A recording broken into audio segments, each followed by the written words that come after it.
Now we're joined by the man who's ranked number 61 on the Giants 100 list, Super Bowl champion, Jason Pierre-Paul. JPP, what's up, man? What's up, guys? Good. Got me nervous a little bit. Why? I'm good, man. Glad to see y'all, man. It's good to see you too, man. Well, tell us about what this experience is like for you coming back and getting to experience being part of the Giants 100. Man, once the Giants, always the Giants, and just to be in the top 100 is fabulous and wonderful. Never would have ever dreamed about it, and with everything that I accomplished here, it just made me feel grateful. You have such a storybook career, all the ups and downs that you had to go through. From the time that you were drafted by the Giants, could you have ever even imagined that 1/10 of this would have happened to you? No, but it's all God's plan. Went through some ups and downs and still came out on top. So, I appreciate everything I went through. We were talking to OC here, too, and we talked about he was an example of great player development. And, JPP, I think you were another. You came in as a role player. You hadn't played a ton of football. I remember them days. and all people remember when you got drafted, you did all the backflips. He was the guy that did all the backflips. Yep.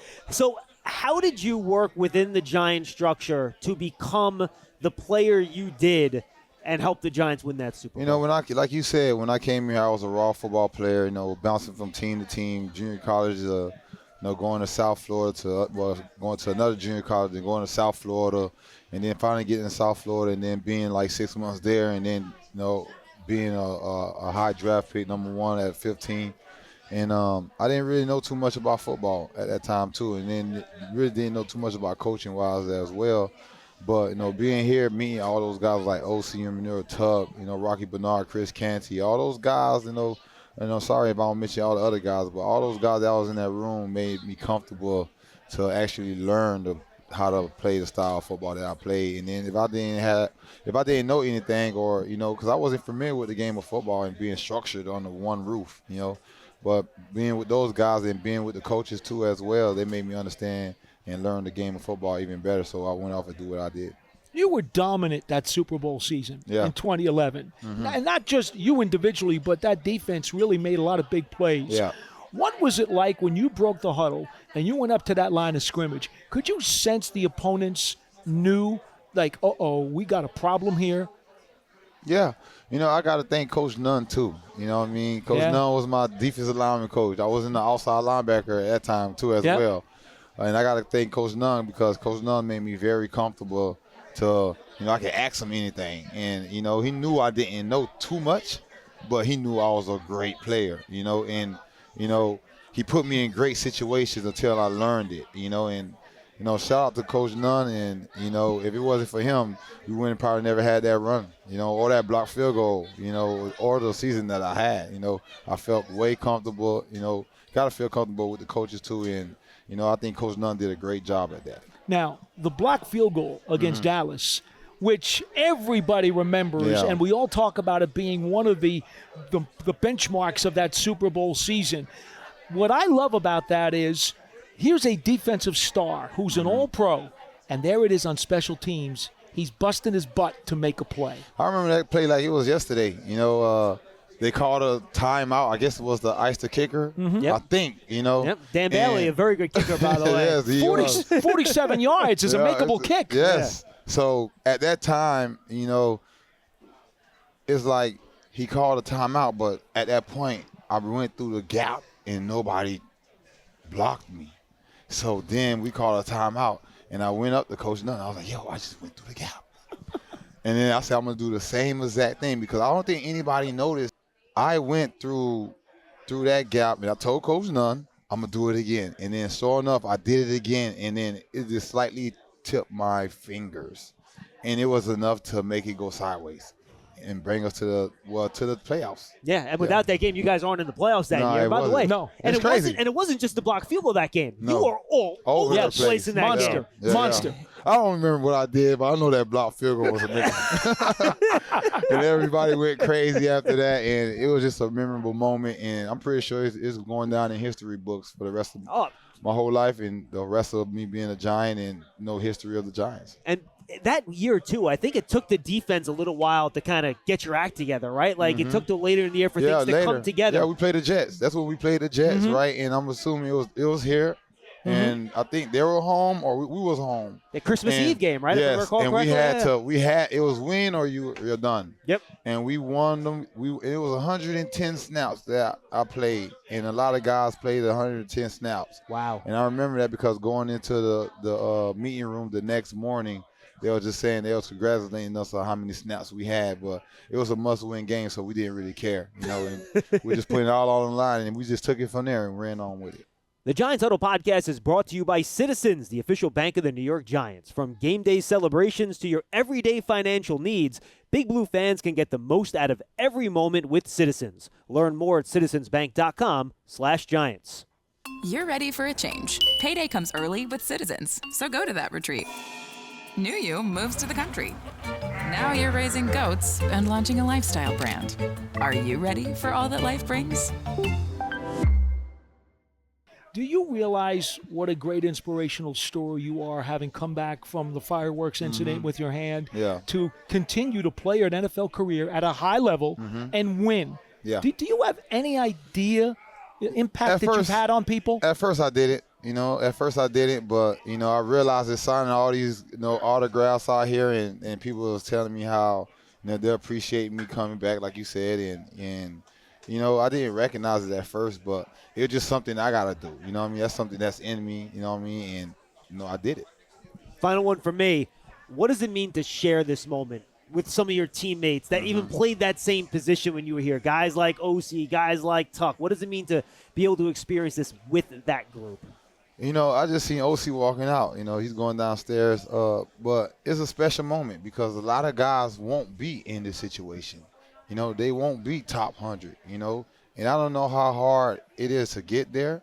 I just know I did everything I possibly can as a player for the New York Giants organization when I was here. I put my all into it, and that's basically what counted, So I feel like as a player, if you put your all into it, and you come to practice, you show up.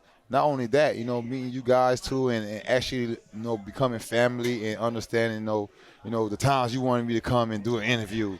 And you never turned me down. Never turned you down. You never did. Never turned nobody down. Maybe somebody, but not you. But, those are the moments that counted, you know what I'm saying? And you remember that. That's why when I come here, I see y'all faces, I'm excited and good to see y'all, So it was a lot going on, but, as a player, those are the things that really count. You coming to work and, and just putting your all into it. You're not doing it for the sake of you. You're doing it for the sake of others and your teammates. And then when you win that Super Bowl ring, that's something you can remember for the rest of your life. You remember that team for the rest of your life. And I got 2 of them. So, going on the 3rd. I feel like I have to follow up here very quickly because I talked to Eli yesterday, and I asked him what does it mean to him once a Giant, always a Giant, right? And the fact that it's a family organization. He said, look, I think people don't realize the first couple years they're here how this place is different. Now that you've been here a while, you went a couple other places to play, and now you come back. Do you have a true sense of how this place is a little bit different and how really it is once a Giant, always a Giant? I think it's a lot different, from all the organizations. I done been on here. I done been Tampa Bay. I done been on the Ravens. I done been on the Saints. I done been on the Miami Dolphins. That's 5 teams right there. Am I missing one? No, that's 5 teams. And I can truly say the organization was so different here. The fan base is built different here, and the people is different here. You know what I mean? And I think that's what makes New York Giants a true organization and why everybody loves it so much. Just being here, just seeing the people and being around the people that I know, and the fan base here and the organization is unbelievable. You know what I mean? I can still walk in there right now and see my name on a banner. You know what I'm saying? On the Super Bowl. They don't have to do that. But guess what? That's how much they love their players, and the fans love their players too as much too in this organization. You electrified this place. Are you down with Still JPP? Still do. And you know what? Yeah, you know me. Yeah. Not everybody can do that. Yeah. You did that. Yeah, You're a special guy. I appreciate it. Congratulations. Thank you, Thank you, JPP. guys. Congratulations. Thank you. Have a ton of fun this weekend, my man. For sure. Appreciate it. Yes, sir. We out. The Giants Huddle podcast is brought to you by Citizens, the official bank of the New York Giants. Citizens will donate $750 to the Giants Foundation for each scoring drive during the 2024 season. Learn more at citizensbank.com/Giants. You love turf. You're good at it. So you start a turf biz. Business grows, your savings grow. Become the most celebrated name in turf. Are you ready for all that life brings? To kick off the 2024 season, Boss teamed up with the New York Giants to launch an iconic apparel collection. The Boss Times New York Giants collection unites football and fashion while reflecting what it truly means to be a boss. Like Paul Dottino here, very dashing. It is 100th season Boss Polo. You know what I love about these? It is truly the dark navy/midnight blue that the Giants wore during the Y.A. Tittle years. And over the years, the blue kind of morphed a couple of times. But this reminds me of good old Y.A. Arriving just in time for the start of the season, the distinctive attire from the latest Boss Times New York Giants expansion offers sports aficionados and true bosses, like Paul Dottino, the chance to show their team spirit in style. The collection features hoodies, crews, T-shirts, polos like these, joggers, and more. We've seen the sweatshirts as well. Guys, these items are awesome. Go check it out. Get yours today at nflshop.com/HugoBoss, HugoBoss.com, and Boss retail stores. Hashtag be your own boss. And now we're joined by number 97 on the Giants 100 list, the man who was the biggest weapon through the air in the Super Bowl run, the Super Bowl 46, and that is Hakeem Nicks. Hakeem, what's going on, man? Oh, man, just glad to be here. Glad to be here. How y'all doing? We're great. So what does it mean to you to be part of this? Obviously, unfortunately, your career was probably a little shorter than you wanted to be, a lot of it because of injury, Right. But the fact that your time here was appreciated the way it was being in this top 100. Oh, man, it's awesome, man. It's a great honor, you know, especially with this organization, this great organization, and how they conduct themselves and handle themselves. It's an honor to be in this club, man. You know, when you playing the game, you don't really think about, you know, the history that you're making while you're playing. But the fact that, you know, I'm a part of it, man, I'm ecstatic, and I'm glad to be a part of it. John mentions the 2011 postseason run. In the 3 playoff games leading up to the Super Bowl, you had over 100 yards receiving in each game. And if there had been a postseason MVP for that month, you were the guy. And no, seriously. And I think that it's really interesting because Bill Belichick obviously knew. Right. Because he's telling his guys on your game-winning drive, we got a double Cruz, we got a double Nicks. Don't worry about Manningham. How'd that work out for them? Man, Manningham was capable of making plays just as well as me and Cruz. And we knew that. So he got the luck of the draw to get that one-on-one at the time. And Coach Gilbride had talked about it with Eli. And, you know, Eli is the one that can put that ball anywhere. And he put it only where only Manningham could catch it. And he did a great job of getting his feet down. Can I ask you about the last drive? You know, Eli throws to Manningham 4 times to start the drive in a row. Mm-hmm. All right? He wound up going 5 of 6 for like 75 yards on the drive. Mm-hmm. But you caught a couple of passes late in that drive to get the Giants down low into scoring range. I believe it was all first downs, if I'm not mistaken. Exactly. See, he remembers. I'm not surprised. So my question to you is, as you guys were going downfield, how much were you aware of the clock management and being worried that somebody might accidentally fall into the end zone? Well, we knew we wanted to get down there and score. At the time, in the moment, I was just locked into the game. I'm just like, hey, lock in, here to play, read the coverage, because at that time, Coach Gilbride was calling plays, and you had to read the defense to know your route. It wasn't just a route he was giving us. We had to read the defense on the fly. So I was locked in that way. And just knowing I had to, make plays and we had to rely on everybody. We knew we was going to need everybody, especially that last drive. So that group, if you look at like the regular season numbers, Hakeem, you would have thought you guys had no chance to win the Super Bowl, right? You look at the rankings on offense, but none of that mattered. Right. What was up with the magic that you guys and Eli had in the fourth quarter of games that year? Where you look at Eli's fourth quarter numbers, they look like regular season numbers for some quarterbacks in 2011. How are you guys able to be so good late in games that year to come out with that Super Bowl? I think, honestly, we practiced a lot of 2-minute, and 2-minute was kind of our best offense that whole year, and we knew that. We just kind of, Coach Gilbride did a good job at hiding it and disguising it, but we knew when that 2-minute came and there was a rush and we was like, hey, we got to score. We knew our bread and butter plays, and we knew the guys to get the ball to in those moments. So I think we just did a good job at taking advantage of mismatches, and Coach Gilbride did a real good job of that. He was a master game planner. Yes, he no was. doubt. Yeah, All right. he was. Now, I have to say, every time I mention Hakeem Nicks to somebody, they immediately ask me about the Hail Mary in Green Bay right before the half. But is there a favorite play that you have that maybe people don't bring up to you? Oh, man. Well, I got this question came my way yesterday, and I said it was like 4 plays. I had Okay. to Give me what do you got? What do you got? What do you got? So, no, it was moments. They asked me for my moments, Okay. the greatest moments. So Let's go. First, obviously, the Super Bowl, right? Greatest moment. That Green Bay probably would be the next one to stand out, on the cover of Sports Illustrated, the whole 9.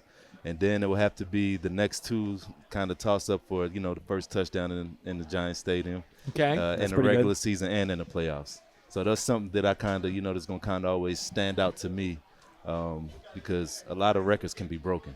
But when you're the first to do something, you know what I mean, that's going to stand forever. So that's kind of what, I hold tight to. Final one for me. You mentioned his name, and I feel like he was very underappreciated when he was here, and that's Kevin Gilbride, who was an offensive coordinator for 2 Super Bowl championship teams. And I think fans now understand, looking back, how good he was at his job. Why was Kevin Gilbride such a good coordinator? Man, because you had to know every little detail, and he made sure you had to know it. And if you ain't know it, then he wasn't going to call your play, or he wasn't going to be on the field. And but it was accountability. He all held us accountable, and we had enough respect for him because of the level. His background spoke for itself, and we just knew, he knew what he was doing. So anything he called, we believed in it, and we just wanted to get the job done. And stay on his good side because he had a temper, right? Yeah, you ain't want to get on his bad side. Similar question. Eli Manning, I still think is underappreciated by people, but we who were around him every day know how special he was, and especially with his relationship with his wide receivers, That's right. which was above and beyond. Could you describe to folks out there who don't know what Eli meant to his receivers? Man, Eli was like, he was the motor, the heartbeat.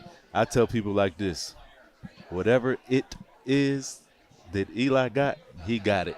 Whatever it is, right, he got it because he was so cool under pressure. He knew, man, half of my touchdowns or half of my mismatches, it was because he was lining, hey, look, we watching film. Hey, King, you see this right here? They're going to back up a little bit further, but it's still going to be zone.